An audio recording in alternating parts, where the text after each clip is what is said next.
Hello and welcome to Dave Peters Photography. You join me here today on my quest to find and photograph the Eurasian Beaver. So let's head out into the field and see how I get on this time. I also have some footage from previous encounters, so sit back, relax and enjoy to see what is going to unfold.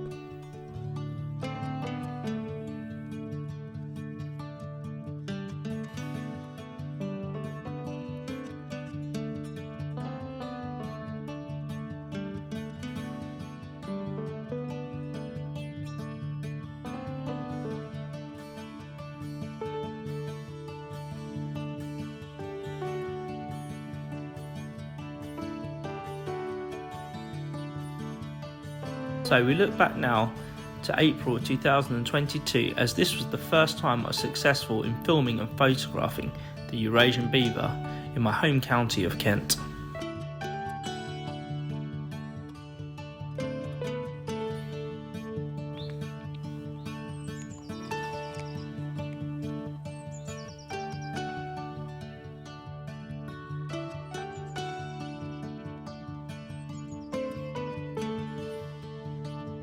At this time, I remember, I felt truly privileged to witness this moment with my father, as it was he who called me almost 10 years ago whilst on a fishing trip to inform me that there was, an otter heading my way.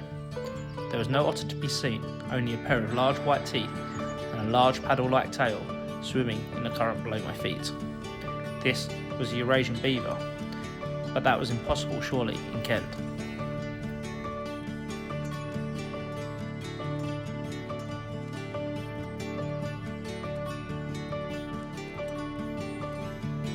We both sat there in amazement as we watched this beaver floating there, feeding on the large branches above its head.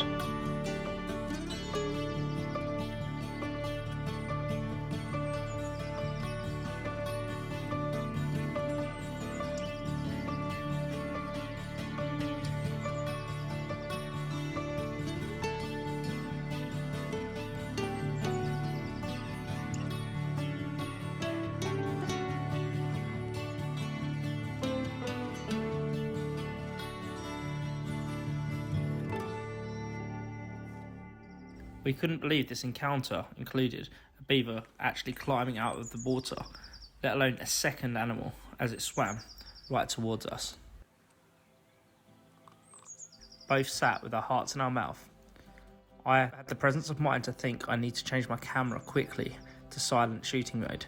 Now on a 7D Mark II this isn't, well, very silent, so I managed to put my arm across the top of the camera to try and dull the noise as much as possible. We couldn't believe how close this animal was going to get.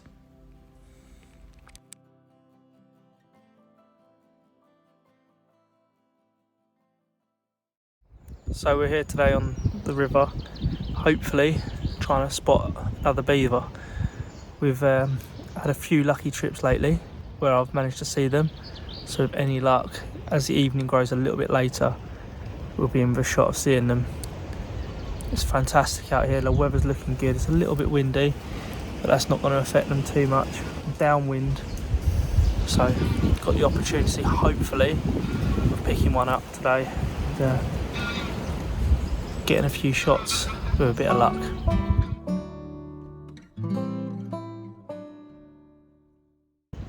Also, I'm hoping to be able to give you some information about the equipment that we've got going today. I'm using the Canon R7 crop sensor, 30 megapixels, with the Canon RF 100-400. That's a f5.6 to f8 lens. Also got a 1.4 converter on that, which takes that to f11. Maybe thinking f11 no good for wildlife. We'll have a look at the results and see what you guys think. But for me, I think this is a fantastic combination. Very lightweight, very good to be able to use handheld. Sorry, I'm just checking to see a bit of activity, a bit of bubbling and swirling. Doesn't look like it's anything much, but that's a good way of spotting them. You see the bubbles and then you see a disturbance on the surface, and then one will pop its head up, and then with any luck get the footage. There goes the kingfisher.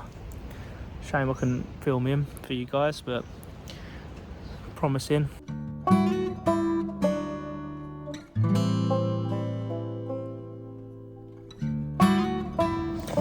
Another quick thought about something people tend to have worries about regarding the Canon R7, and that's its rolling shutter. Yes, it does occur. Yes, there are the odd inconsistencies when the subject's moving fast. However, 30 frames a second handheld, when you're photographing a nocturnal animal in low light, comes in very, very handy.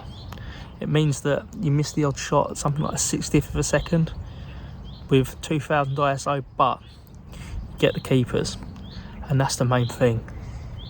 It gives you a chance to shoot at f11 in low light. That's something I never thought I'd ever say or do.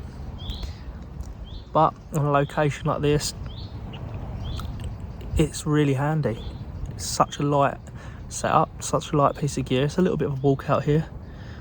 Used to lugging the old 7D Mark II out here, 600mm lens.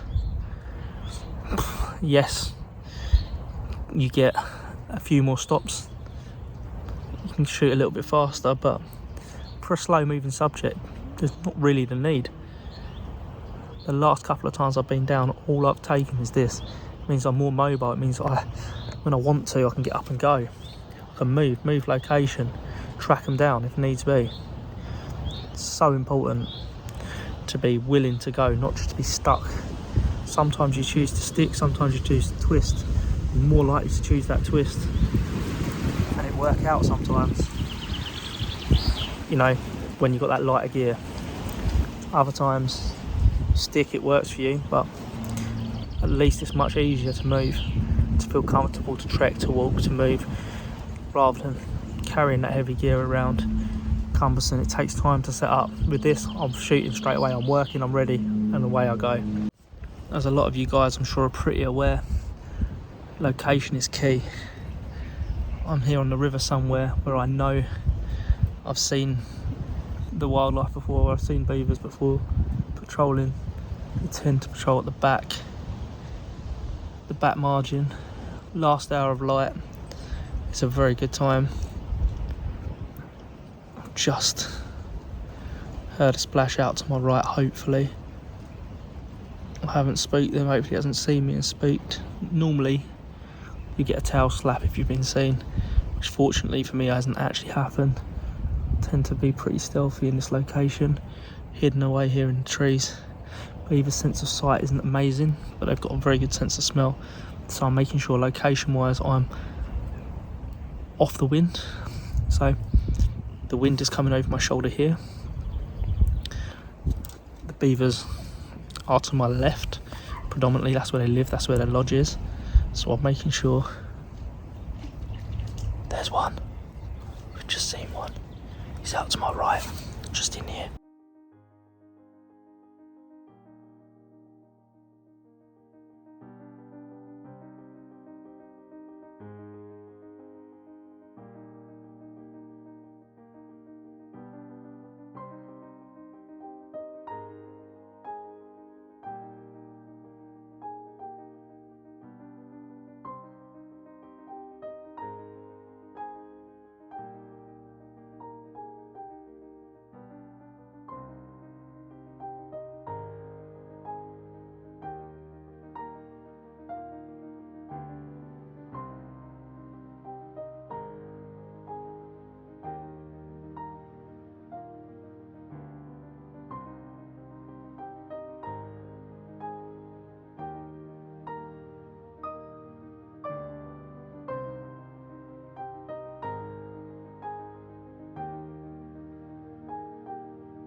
Wow.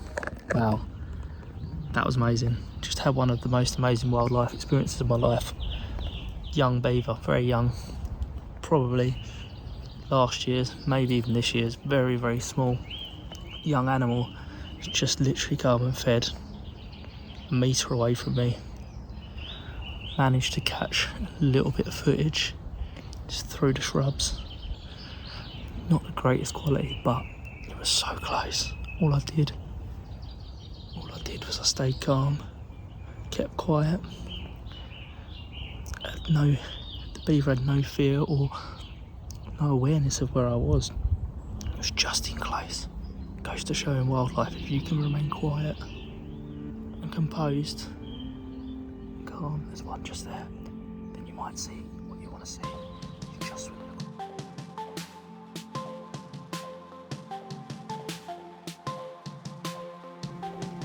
So as you can see from the footage, I was actually able to make the most out of the light and silent setup of the Canon R7. I was able to remain still and silent, crouching down. With the heavier setup, I really would have struggled here, and also the animal probably would have been scared and spooked from the noise of the shutter.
I'm now going to share with you guys some images from this session. If you've made it this far, please do consider dropping this video a like and a comment, or maybe even consider subscribing to my channel for more wildlife content just like this. But until then, take care, and I'll see you on the next one. Thanks for watching.